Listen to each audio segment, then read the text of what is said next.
Hey guys, and welcome to a new installment of my top 3 series where I go through every single type in Pokemon and list off my top 3 within every type. In today's typing, we are gonna go through the Fairy type Pokemon. And as always, feel free to comment down below your favorite Fairy type Pokemon. And don't forget to hit like and subscribe if you like this video. And hit the notification bell so you know when this goofball put out more videos. When all that's said and done, let's get into the list, shall we? And we will start at number 3, Primarina. Now, Primarina is the first starter Pokemon we got that was granted the Fairy type typing. Within all certain stuff like that, I feel it's the perfect Pokemon of every starter we have to be first introduced as a Fairy type Pokemon.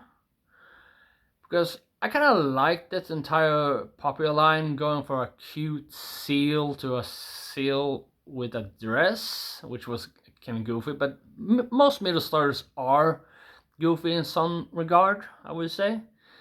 And then we have Primarina, who is a seal slash mermaid. Then again, we had an owl that becomes a Robin Hood type, and then we have a cat that turns into a John Cena. So why not have a seal turn into Ariel from The Little Mermaid? Now, Primarina is very delightful to play with in the Alolan region, and pretty much the best choice to have actually within the Lola games.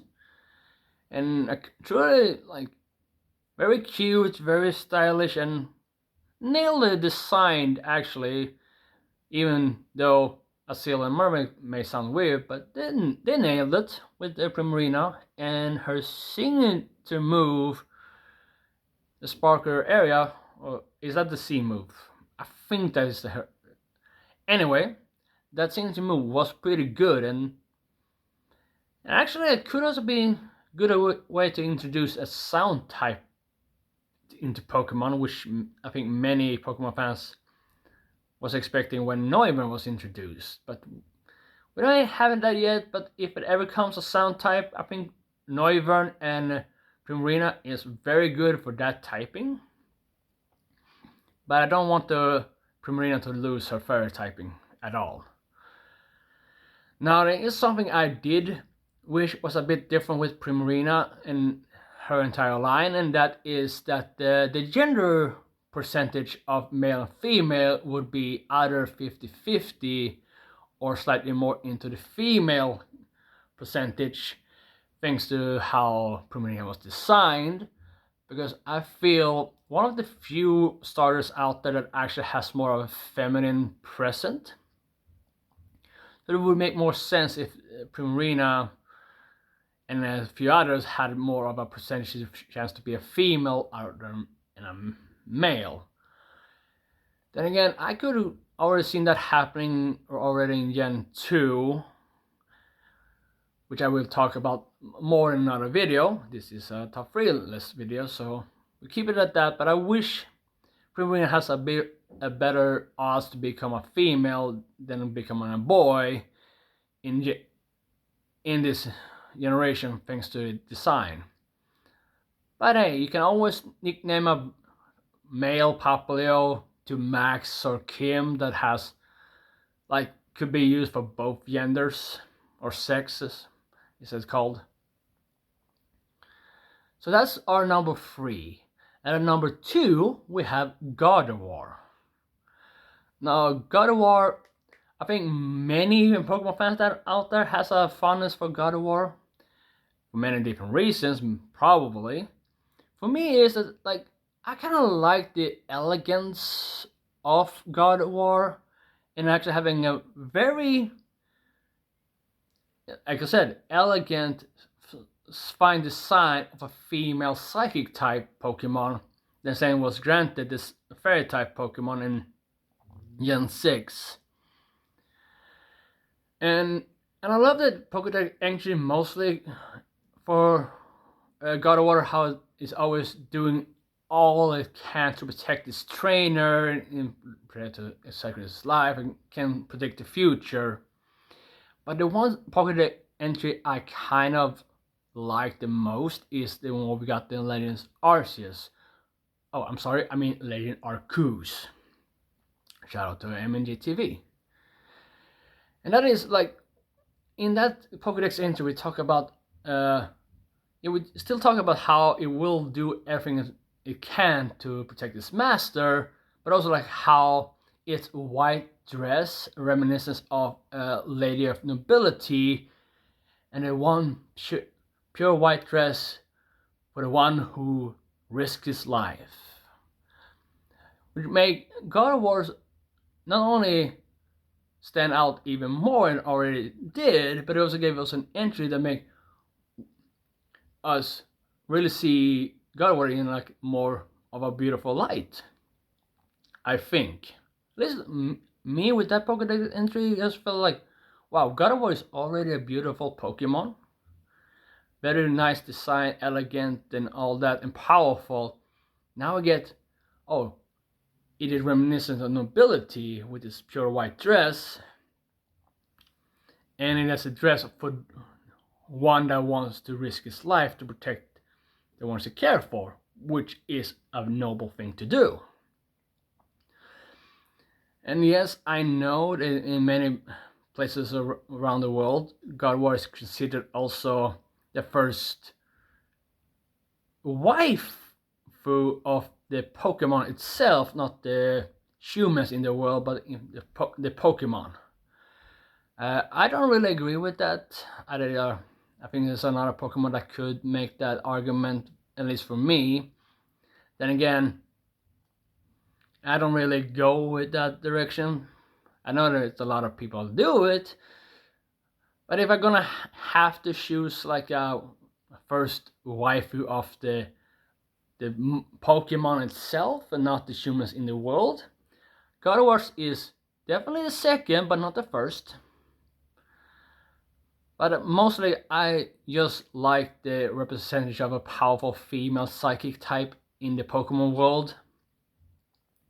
And I do like elegant designs overall, and ever since the Legend Arceus Pokédex entry, I think God of War's noble heart, elegance has just skyrocketed, and that's why God of War is gonna be number 2 on my list for a long time. And we see if that ever changes. And then we have number 1, which is Alola Ninetales. Now, I've already talked about how much I like Ninetales as a whole already, since Ninetales is on my favorite fire type list and within my top 10 Pokemon list as well. But I truly love Ninetales in a way of like, I am a Kitsune fan in the fantasy lore of mystical being, and Ninetales does a really good representative of Kitsune and all that. And Alola Ninetales not only has the Ice Fairy type, it also has the Pokédex entry that talk about how people think Alola Ninetales is a reincarnate of a deity, or it has lived near where a deity used to live and then became the incarnation of that deity. And also like how reason why it helps humans off the mountain that is lost, because they want them to leave the mountains, but that's just fun, the perk, I think.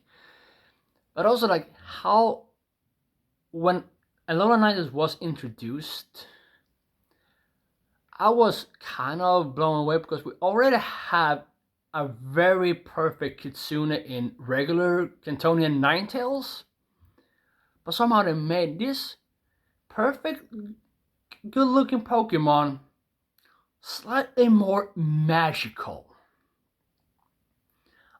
I don't know, I think so. It's the design of the bluish-white fur, the way how the tails are more fluffy, I would say, than straight line as regular Ninetales are. Just made it look this beautiful Kitsune Pokemon more magical. And now with the Pokédex entry saying it might be a reincarnate as a deity, that did add extra magical effect that Alolan Ninetales had when I first saw it. It made sense for me. You have something that's already beautiful, you made a regional variant of it, there's slight different different coloring, slight tweak on the tail and the hair around the head, somehow elevate the magical presence of Ninetales. And it blew me away. It truly did. And I think there's no fairy type or ice type in the Pokemon world that will ever take Ninetales' place in this regard. And that's why I think, and as long as I live, Alolan Ninetales, sorry for messing up that word, is always gonna be the number one ice and fairy type Pokemon for me. Now I'm curious to see what your favorite fairy types are, so please comment down below your favorite fairy type, and until next time, bye!